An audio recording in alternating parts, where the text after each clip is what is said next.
special episode of the Pull List Examiner. This is my year-end review where I take a look at the top 10 reads of 2024, the top 10 comics that I thought were the best. A lot of my decisions were made based on how often I was grabbing that comic off the stack first. Really looked forward to reading some titles versus other titles, and I'm going to go through those top 10. Thanks for visiting back with me. It's been a while since I recorded a video. I used to do a weekly review and just haven't found the time lately, but definitely wanted to get a year-end review out to share at least my top 10 comics, and I'll have some runner-up comics that I will also list in the description of the video below. So starting off at number 10, I'm going with Predator: The Last Hunt. This series was given to us by Ed Brisson, and actually this is a continuation of the new Predator series. If you look at the top, there's this 20th Century Studios icon logo that they've been dropping on these comics because now Marvel owns the rights to 20th Century Studios content, and Predator: The Last Hunt focuses on a character named Theta, and you learned in the previous series that her parents were killed by a predator, which turns her into a hunter of these predators. And this is the final chapter, at least final as far as they've given us so far, on her character and how she battles a super predator on a game reserve planet, which has a similar plot to the Predators movie that came out a few years back. But I still thought overall that series is really fun if you're a sci-fi fan, which a lot of my comics will have that theme of sci-fi running through them. That's why I would recommend picking up that one. Next up, we've got Army of Darkness Forever. This series was given to us by Tony Fleeks, and I have to say these covers that we got from, I think it's Francesco Mattina, for the first 5 or 6 issues, amazing painted artwork covers. But really, what really makes this story stand out, if you're an Army of Darkness fan, this is literally a sequel to Army of Darkness. There probably was supposed to be a sequel, at least a hope of a sequel. If you look at the alternate ending, if you can get a hold of like the director's cut of Army of Darkness, and we get that sequel in this comic. And Tony Fleeks, who also gave us comics like Stray Dogs and Feral, does the writing on this, and it's really fun. It's a throwback to the movie. In my opinion, there's a split timeline where they focus on that alternate ending future. They focus on some of that current Army of Darkness, corny, campy horror genre. And if you're a fan, it's a good read. Coming in at number 8 on my list is going to be Beyond Real. This is one of my favorite comic authors, Zack Kaplan's story that came out at the beginning of the year. Actually, the first issue dropped late December of 2023, and it focuses on this couple who gets into a car accident, and as a result of the accident, there's some glitching in reality, and the main character comes to find out that we are all living in a simulation, and then her battle through the simulation to try to get back and rescue her significant other. It's a love story. It's a take on sci-fi looking at simulation theory. It's a little bit interesting, mind-bending. It's a fun read, and Zack Kaplan is one of my favorite writers, so he'll be on my list more than once actually this year, and he usually gets at least one spot on the list because I really like reading his stories.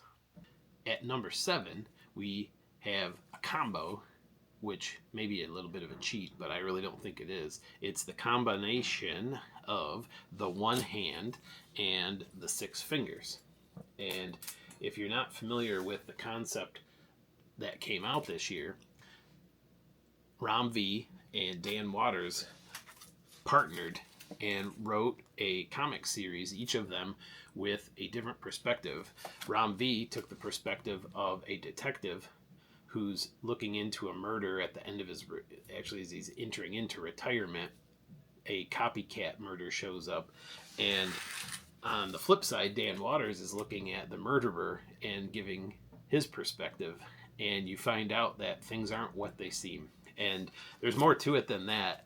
I don't want to give anything away, but it is a surreal and similar comic to Beyond Real as well. So another sci-fi genre that I thought was done really well. The artwork also by Lawrence Campbell and Sumit Kumar were done really well. If you are, again, a sci-fi fan, a noir detective fan, check out that series. Now at number 6, I went with The Incredible Hulk. The Incredible Hulk is pretty much the only Marvel comic I've been buying consistently through 2024.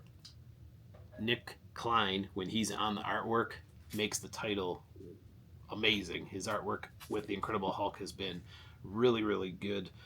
Philip Kennedy Johnson, the author, has come up with a series of horror genre style Hulk stories that have connected into different even events at Marvel, but really into its own theme of monsters and battling monsters.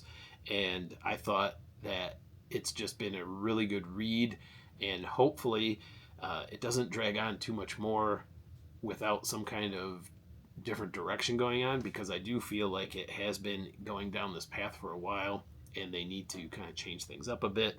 They finally did give a reveal recently in the last couple issues about this character, who is this younger teenager who's been kind of following Bruce Banner.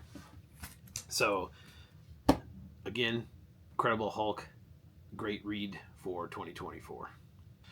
At number 5, I'm going with Nightwing. Yep, we got the conclusion of Tom Taylor and Bruno Redondo's Nightwing. In my opinion, I have to say this has been one of my favorite Gotham-related stories, and I'm talking about the entire arc that Tom Taylor gave us. We got a new villain with Heartless. We had the takeover of Bloodhaven by Dick Grayson. They just did a really good job of staying true to a lot of the Batman history, but also bringing in new ideas and concepts. Tom Taylor did a really good job with this run, and it concluded this year. They wrapped it up with the last few issues, and now they're on to a new run with a new creative team. But I had to mention, with the end of this run, if you are a Batman fan, a Gotham fan, a Nightwing fan, please go seek out the Tom Taylor run of Nightwing if you haven't read it yet. And sticking with the Batman theme, we are now moving on to Penguin by Tom King. Various artists were traded off through the series, and I think there was like a 0 issue and about 12 issue total, something like that, but it ran through the entire year of 2024 and wrapped up recently. I have to believe that there's some kind of tie between this series and the fact that there was also the new Max TV show Penguin that was set within that Matt Reeves Batman world. And I have to say that sometimes Tom King can be hit or miss. I enjoyed the Batman run by Tom King this year. He also had Animal Pound, which didn't make my list. I thought it was okay. So sometimes he's hit or miss. He's definitely verbose in the way he writes, but I really liked the way that the plot went with some twists, and we get to see the comeback of Oswald Cobblepot as he tries to take control of Gotham yet again, and you get that full story, some interesting supporting characters. Tom King digs into some quote-unquote deep cuts of characters. I thought he did a great job, and this story was worth a read. We're down to the top 3 comics on my list, and at number 3 is another Zach Kaplan story called Dark Empty Void. If you, again, are a sci-fi fan, maybe even something similar to the Michael Crichton vein of movies, I have to say that this is very similar to that style. You see right on the cover of issue number 1, there is a black hole and something steps out of it. That's where the story begins. And one caveat is we've only got 2 issues this year, so I believe it's a 4-issue miniseries, so there'll be 2 more issues coming out in the next few months. But I don't have the ability to give you a critique of the entire series yet, but I really was looking forward to this. I thought it was a really good read. I've seen other comic book YouTubers out there saying that this was a favorite of theirs as well, and I am looking forward to seeing how the series wraps up, and so far it has been one of my favorite reads of the year. At number 2, we're going with Void Rivals, and you'll see I picked this cover specifically because you've got a Transformer off in the background of this cover. Yes, this is yet another tie-in to that Energon universe that Robert Kirkman is now running over at Image Comics. And Robert Kirkman has done a great job with this series. It started last year. We had monthly issues all through this year. And I think between the G.I. Joe, the Transformers, and this has been my favorite series, even though I have a lot of nostalgia tied to the Transformer series, and that's definitely a runner-up on my list, especially with Daniel Warren Johnson doing the art and writing on that series. But this series specifically has really cut my interest. It's another sci-fi based story. You've got these two warring factions out in outer space where two individuals have to team up together to go back to their home world. The Transformers are now showing up into the story, giving some more depth to the backstory. I really like what Robert Kirkman is doing here, introducing us to this whole new world that's within and tied to some of that old 80s nostalgia that is in the Energon universe. And at number 1 on my list, this was a difficult choice, but I went with Geiger. Geiger has been the comic that I usually grab first off the stack. Jeff Johns has done a great job over at this new Ghost Machine sub company at Image Comics, where he has gathered some really amazing talent together. Another runner-up on my list was Rook Exodus, which is Jeff Johns teaming up with Jason Fabok. And here we get Jeff Johns with Gary Frank, typically. He had some other artists on the series as well, but the artwork has been really great, especially when Gary Frank's on it. But the story has been amazing. It is this post-apocalyptic journey of someone who's been affected by radiation to the point where they turn into what they call in the story the glowing man. And there's a huge cast of supporting characters. Jeff Johns does some really great backstory and depth of character building through the series.